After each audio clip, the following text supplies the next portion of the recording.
Hello friends, so today's a very special day. It's the beginning of Chaturmasya, the special 4-month observance in the Vedic calendar.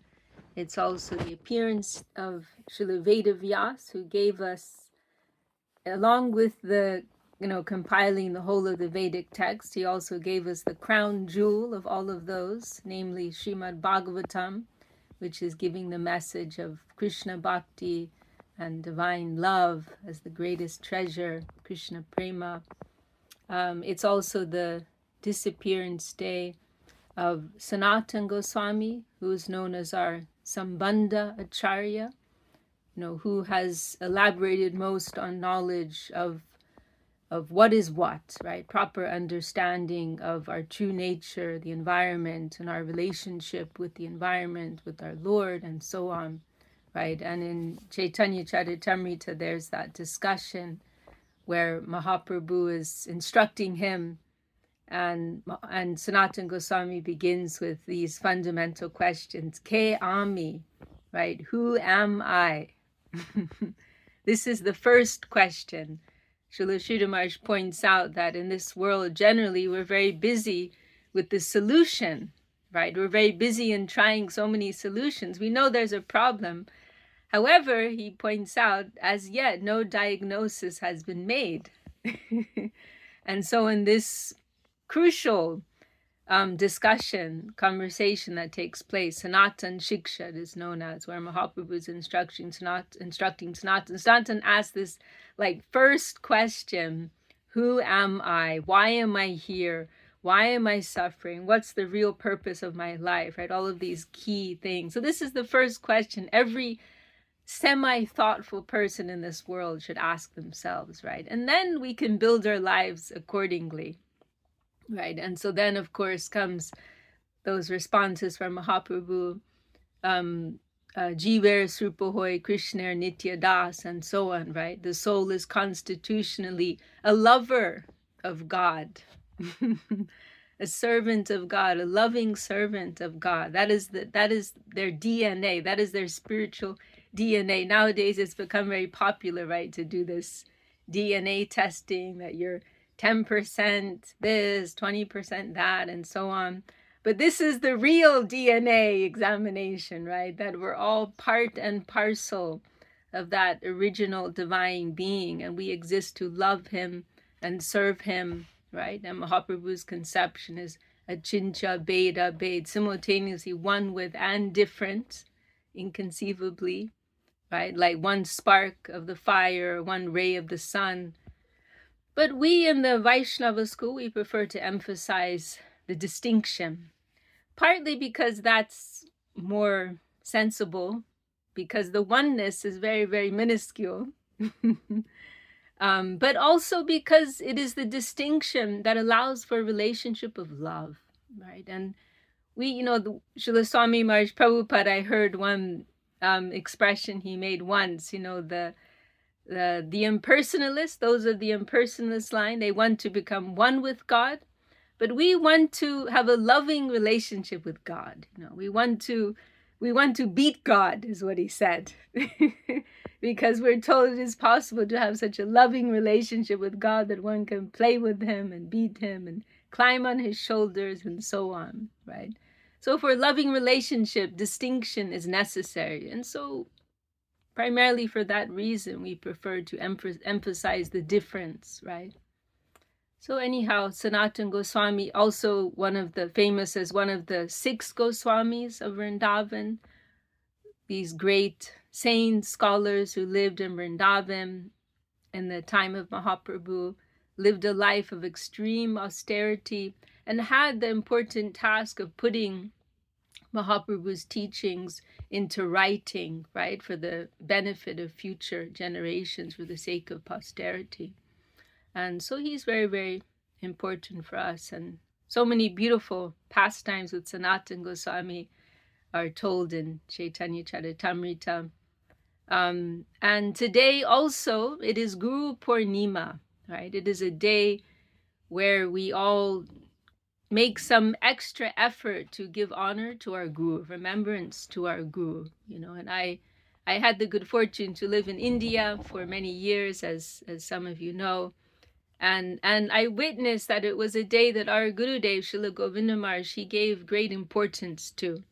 You know, I was there in the last years of his presence in this world, and so he was not participating directly in most of the temple programs. You know, he was quite caught up with management of the worldwide mission, receiving visitors from all over the world and so on, managing temples in India, and also taking care of his health. You know, that was part of his final pastime in this world.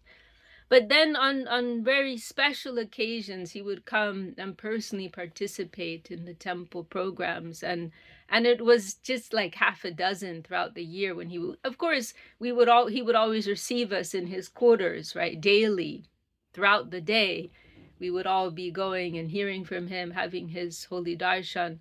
But then it was only about half a dozen days in the year where he would personally come down into the temple, you know, Janmashtami, Lord Krishna's appearance day, Guru Purnima, Sri Chaitanya Mahaprabhu's appearance day, you know, his Guru Maharaj's appearance day, Srila Sridhar Maharaj, his own appearance day, and one or two others perhaps. But this Guru Purnima, this day, right, this was also a day when he would come to the temple and participate.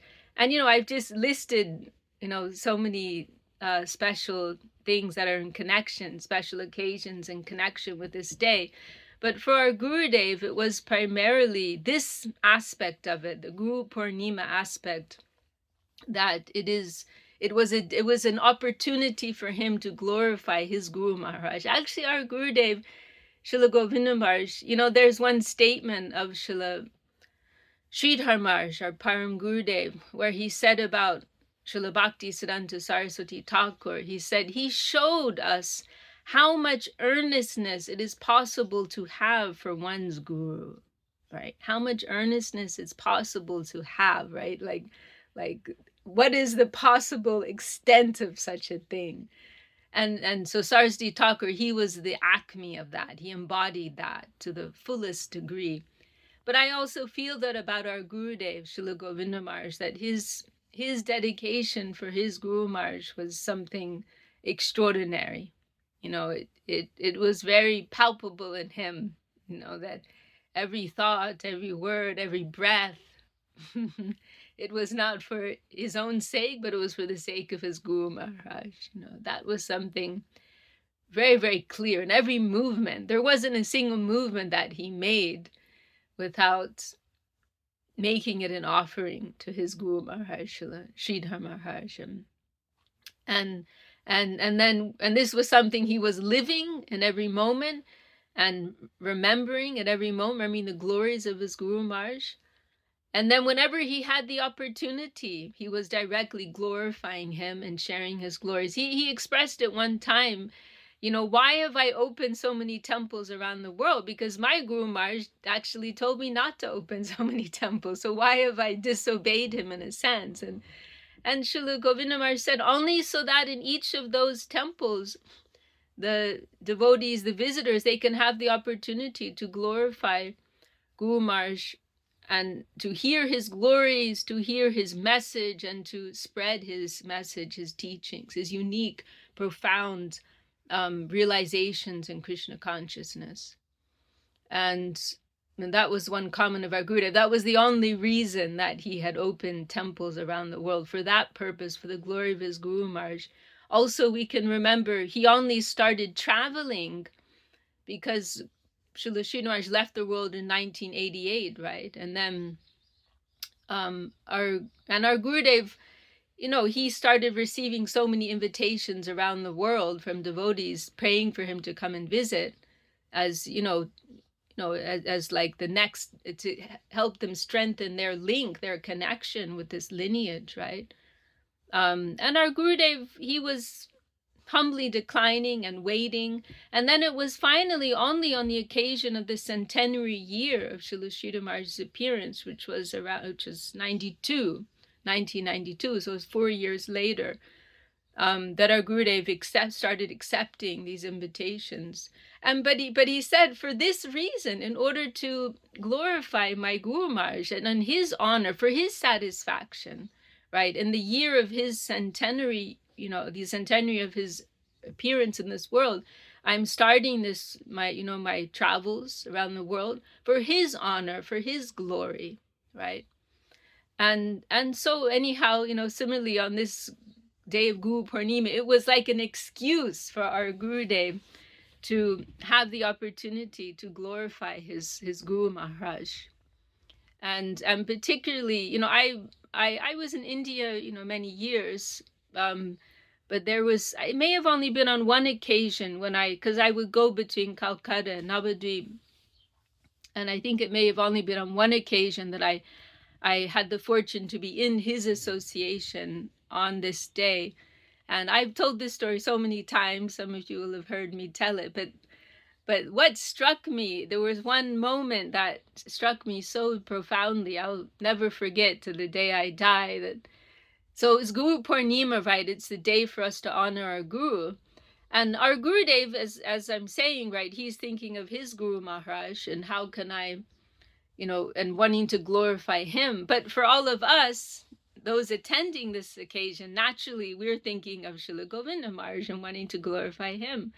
And so there was this interesting moment when, our Gurudev had given his talk, glorifying Śrīla Sridhar Maharaj. And then at the conclusion, there would generally be a Guru Arati, right? An Arati with all the paraphernalias of worship, right? Incense, ghee lamp, fan, and so on, chamara, etc. And so this arati tray was with all the paraphernalia was ready, and there our Gurudev had a big picture of Śrīla Sridhar Maharaj, on a respectable, Vyasasan. It was there in the temple room. This is in Kolkata. And so then it's the conclusion of the talk, and all the devotees are thinking, oh, now we'll do arati, we'll do worship of Śrīla Govinda Maharaj in person, which is something very special, right? Rare that you have such an opportunity. So all the devotees were gathering, ready to do the arati of Śrīla Govinda Maharaj in person. But Śrīla Govinda Maharaj, our Gurudev, is thinking he wants to do arati, worship of his Guru Maharaj. And there was a moment where the devotees, they wanted to start worship of our Guru, but our Gurudev, he actually became a little angry, and very strongly he thrust his arm, towards the picture of Śrīla Sridhar Maharaj, telling them, you must do arati of my Guru Maharaj, And on, of course, there were other occasions where Śrīla Govinda Maharaj, accepted, that type of worship from his disciples. But in his inner heart, everything was for his Guru. And on that occasion, he wouldn't accept anything for himself. But he insisted, no, this is, you do this worship of my Guru Maharaj. And so on that occasion, they did the arati of Śrīla Sridhar Maharaj. And so, as I said, it was my impression in hearing Śrīla Govinda Maharaj's words and seeing his movements, that everything he did was for his Guru. And that moment was something that really just confirmed it, 200%. It was such a beautiful example of his wholesale dedication to his Guru Maharaj. And so, what can we do but try to live in the footsteps of such dedication, such wholehearted surrender to Śrī Guru. Actually, it is rare to find such a perfect Guru. And so if we have that privilege of having connection with the pure devotee, like Śrīla Govinda Maharaj, like Śrīla Sridhar Maharaj, like Śrīla Bhaktivedanta Swami Maharaj Prabhupada, and other great acharyas in our lineage, we're so privileged to know them, right? Have some connection with them, to be a part of their divine family, right, in some capacity. And so when we have that type of privilege, we want to try to honor that privilege, right?